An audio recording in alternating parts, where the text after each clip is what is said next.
कैसे होगा यार।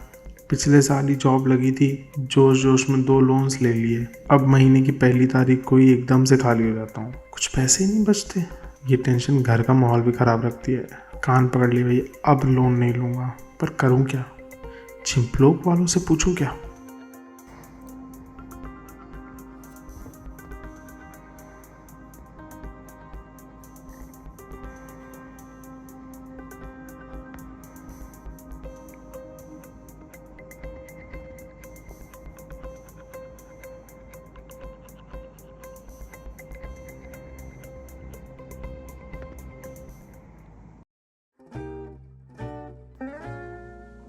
वीडियो रिकॉर्ड करनी है क्या?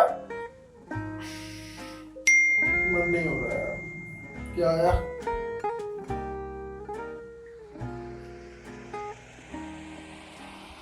टॉपिक मिल गया। कैमरा ऑन कर। तो जनता, क्या हाल है? मैं दीपक त्रिपाठी आज फिर एक नया वीडियो लेके आया हूँ। पर आज का वीडियो थोड़ा अलग होने वाला है। आज एक ऐसी चीज डिस्कस करेंगे जो या तो आप या आपकी फैमिली में कोई ना कोई फेस जरूर कर रहा होगा, और इसके बहुत ज्यादा चांसेस हैं, क्योंकि हम एक ऐसी सोसाइटी में रहते हैं जहाँ पे अलग अलग कारणों की वजह से हमें लोन लेना पड़ जाता है। और अनफॉर्चुनेटली हम में से ज्यादा लोग इस लोन को समझ नहीं पाते। एंड में जैसा बैंक चाहता है वैसा ही वो लोन चलता है और हमारे कंट्रोल से बाहर हो जाता है। मैं कुछ सीधी सीधी टिप्स और तरीके बताऊंगा जिससे आप अपने लोन को अपने कंट्रोल में रख सकते हो। इस वीडियो में एक बोनस टिप भी है लोन लेने के लिए। आज का ये वीडियो बहुत सारे लोगों के लिए लाइफ में एक बहुत बड़ा चेंज ला सकता है। चलिए चिंपलोक में।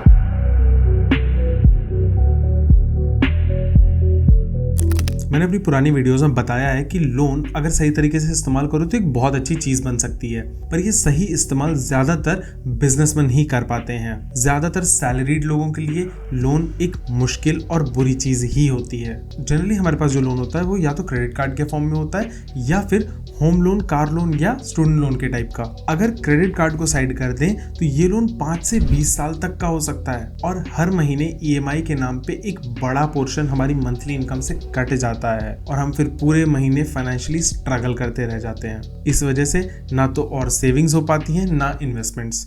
सही कह रहा हूँ ना? दूसरा, ये एक बड़ा स्ट्रेस का कारण बन जाता है और एक्सपेंसिव भी होता है। इंटरेस्ट के नाम पे आप बहुत सारा पैसा एक्स्ट्रा पे कर देते हो।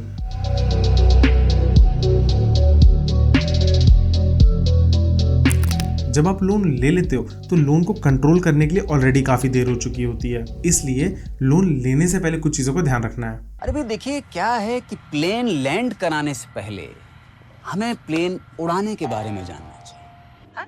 और उड़ाने से पहले हमें प्लेन के बारे में जानना चाहिए। पहला, प्रोसेसिंग फीस। ये एक ऐसा चार्ज है जो आपसे बैंक ज़रूर लेगा, और ये आपके लोन अमाउंट का 5 से 15% तक हो सकता है। इसलिए इसके बारे में आप पता ज़रूर करना, क्योंकि ये आपको लोन लेने से पहले देना पड़ेगा। इंटरेस्ट के बाद ये सबसे बड़ा चार्ज है जो आप लोन लेने पे पे करते हो। दूसरा, हिडन चार्जेस और पेनल्टी, कि अगर आप लोन की ईएमआई पे ना कर पाओ कुछ टाइम के लिए, या आपसे किसी टाइप का डिफ़ॉल्ट हो जाए, या कोई भी गलती हो जाए आपकी तरफ से, तो आपको कितनी पेनल्टीज़ लग सकती हैं या कौन कौन से हिडन चार्जेस हैं जिसके बारे में आपको नहीं बताया गया, क्योंकि यूजुअली बैंकर्स ये सामने से नहीं बताते हैं।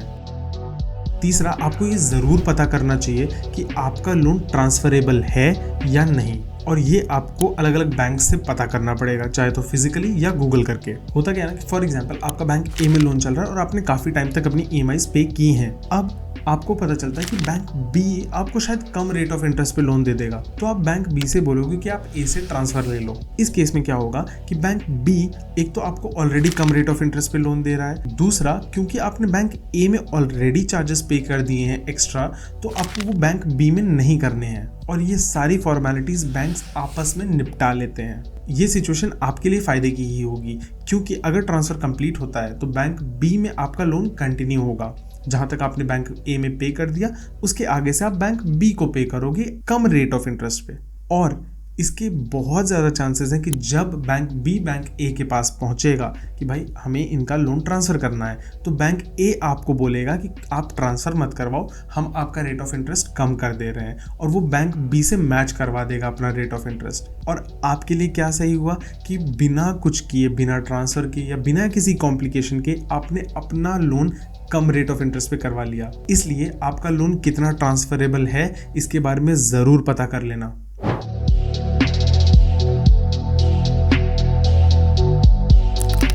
सबसे पहले बजट बना लो, ये बहुत इंपॉर्टेंट चीज़ है। ये एक्सरसाइज और मेडिटेशन की तरह ही है, जब तक आप खुद ट्राई नहीं करोगे ना आपको इसके बेनिफिट्स नहीं समझ में आएंगे। एक जगह पर अपनी इनकम और एक्सपेंसेस नोट डाउन करो हर महीने, और वो एक्सपेंसेस जो अवॉइड किए जा सकते हैं उन्हें अवॉइड करो, क्योंकि एज अ सैलरीड पर्सन आपकी पहली प्रायोरिटी लोन को ख़त्म करना ही होनी चाहिए। दूसरा, अगर पॉसिबल हो, अगर आपकी इनकम उस लेवल पे हो तो एक इन्वेस्टमेंट लोन के नाम पे ज़रूर करना। मैं समझाता हूँ, क्योंकि अब आप बजट कर रहे हो तो कुछ खर्चों को अवॉइड करने की वजह से आपके पास कुछ एक्स्ट्रा पैसा बच रहा है। मैंने म्यूचुअल फंड्स के ऊपर एक कंप्लीट सीरीज बनाई है जो कि आप देख के काफ़ी कुछ समझ सकते हो, आई बटन पे आपको मिल जाएगी, और उसे देख के समझ के एक अच्छी SIP करो, मिनिमम एक। इससे थोड़ा रिटर्न जनरेट होता रहेगा और आपका लोन का बर्डन थोड़ा कम होता रहेगा। प्रो टिप, आपकी SIP का अमाउंट आपकी EMI के अमाउंट से जितना करीब होगा उतना आपके लिए अच्छा है, क्योंकि ये आपकी इन्वेस्टमेंट नहीं है, आप इस चीज़ का यूज़ करके अपने लोन का इंटरेस्ट कम कर रहे हो। तीसरा, जिस महीने हो सके उस महीने एक्स्ट्रा पे कर दो, हर महीने करने की ज़रूरत नहीं है। जिस महीने लगता है कि यार इस महीने कुछ खर्चे कम हो गए हैं, पैसे बचे हैं, एक्स्ट्रा पे कर दो। ये एक बहुत बड़ी टिप है जो लोग इग्नोर कर देते हैं। चौथा, मल्टीपल लोन्स अवॉइड करना, स्पेशली तब जब आपकी सिर्फ एक सोर्स ऑफ इनकम हो और वो भी सैलरी, क्योंकि ये वो टाइम होगा जब सिचुएशन आपके हाथ से चली जाएगी। अगर आपको नहीं समझ में आता है तो थोड़ी सी फीस देके एक फाइनेंशियल कंसल्टेंट या अपने CA से डिस्कस कर सकते हो सब कुछ। अब एज प्रॉमिस्ड बोनस टिप बताता हूँ। अगर आप जो लोन ले रहे हो वो किसी गवर्नमेंट स्कीम के अंडर नहीं आता और स्पेशली वो एक प्राइवेट बैंक से ले रहे हो, तो आप बैंक से अपना इंटरेस्ट रेट नेगोशिएट कर सकते हो। आप अपने बैंकर से कह सकते हो कि मुझे कम रेट ऑफ इंटरेस्ट पे लोन चाहिए, या ये बैंक तो मुझे इतने पे दे रहा है, आप क्यों इतने पे दे रहे हो। ये सब्जी मंडी वाली ट्रिक यहाँ एक्चुअली काम करती है, और ये मैं खुद एज अ एक्स बैंकर बता रहा हूँ। मैंने खुद एक प्राइवेट बैंक के लोन्स डिपार्टमेंट में काम किया है और ये ट्रिक 100% काम करेगी। ठीक है, तो ये थी इस हफ्ते की वीडियो। अगर पसंद आई हो तो लाइक करके बता देना। अपने पेरेंट्स के साथ ये इन्फॉर्मेशन ज़रूर शेयर करना अगर उनके ऊपर किसी भी टाइप का लोन चल रहा है तो ये इन्फॉर्मेशन उनके बहुत काम आएगी। हम मिलते हैं आपसे नेक्स्ट वाली वीडियो में। Bye bye.